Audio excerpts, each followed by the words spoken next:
That report from Serena Barker-Singh. Well, earlier I spoke to the Labour MP, Carolyn Harris, who has led calls for tougher gambling regulation, and Christopher Snowdon, head of lifestyle economics at the free market think tank, the Institute of Economic Affairs, who is against new restrictions that could limit how much individuals can gamble.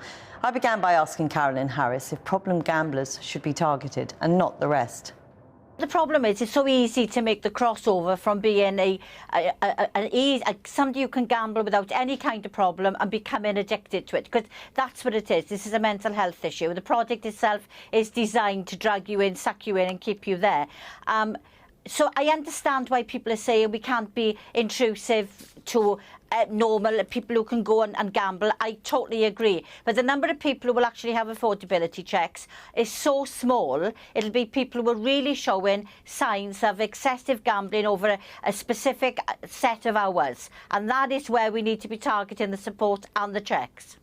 I mean, Christopher Snowdon, Ian Duncan Smith, former Tory leader, not a man who I imagine would regard himself as a nanny state leftist, says gambling companies hunt down problem gamblers. If you lose a lot, they like you a lot. So what is wrong with affordability checks on vulnerable people? I think the problem is that the triggers are too low. So they're looking at triggering the first affordability check at £500 loss or spend per year. That really isn't a great deal, at which point they'll look for basic things like county court judgments and so on. But let's say you do spend £500 a year gambling, and let's say you have a CCJ. What happens next? Do you just get banned from gambling? Are you not allowed to gamble online anymore? It's not clear to me. And then the second trigger comes in if you spend £2,000 or more over a course of 90 days. There are plenty of gamblers, not problem gamblers, just people who like gambling, who will win or lose sums like that on a fairly regular basis without any problem whatsoever.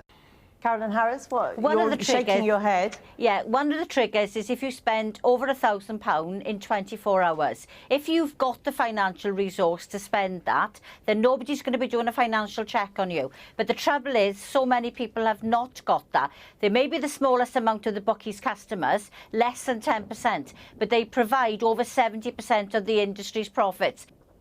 I mean, Christopher Snowdon, if you talk to Annie Ashton, whose husband Luke took his own life because of gambling addiction, she will say that it is an addictive thing for some people, and the industry know that, and they thrive on that basis.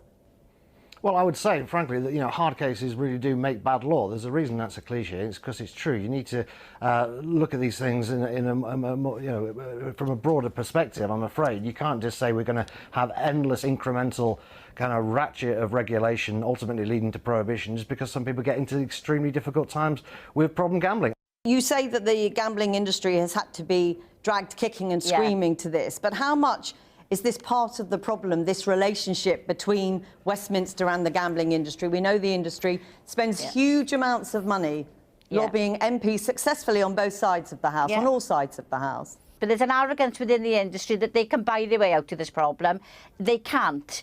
This is going to be a good piece of legislation when we get to the point when the consultation is done and we've all worked together on compromise. There will have to be give and take, but we have to protect the people, not the bookies' profits. And Christopher Snowdon, just following on your point about, hard cases make bad law, how do you balance out this idea of perhaps a more loosely regulated market with the really significant harm we do know that gambling addiction can do, even if it's to a minority of people? Well, the first, as I said before, is treatment. There will always be people who are problem gamblers, and treatment is really very effective, and there's lots of different types of treatment that can be offered. The second is actually technology. If we're looking at online gambling, the online gambling companies have so many technological tools they can use to spot hazardous patterns of play and intervene. The only problem on your question about, or your issue about treatment, saying, put more money into treatment is often too late for some people. Yeah, but that's assuming that there are effective ways of preventing it in the first place. And there really is no evidence for that. You look all around the world, there are people who are problem gamblers. It's not related to the amount of regulation. 0.3% problem gambling, as we have it in this country, that's really quite low by international standards. And yet, until very recently, our regulation has been relatively laissez-faire. So, if you can show me some evidence-based prevention policies, fine, I'll have a look at them. So we just have to accept that people take their own lives because of gambling addiction, and that's just an unfortunate fact. There are 10,000 people a year die from alcohol abuse, and we accept that we can't prevent every single one of those deaths. Similarly with drugs, which are totally illegal, we have thousands of deaths from. You know, tragedies happen, prohibition doesn't work, and unless you've got sensible evidence-based regulation, there's no point bringing in regulation for the sake of it. Carolyn Harris, tragedies happen. These things Well, can't. no, they don't. There's They no don't just evidence that happen. this can be prevented. Of course it is. And we're not prohibitionists. I've got no problem with gambling if someone is responsible and does not lose their livelihood, their self-respect and their life. That's all we've asked for, is that those who are vulnerable have protection. Carolyn Harris and Christopher Snowdon, we're going to have to leave it there, but thanks both of you for joining us.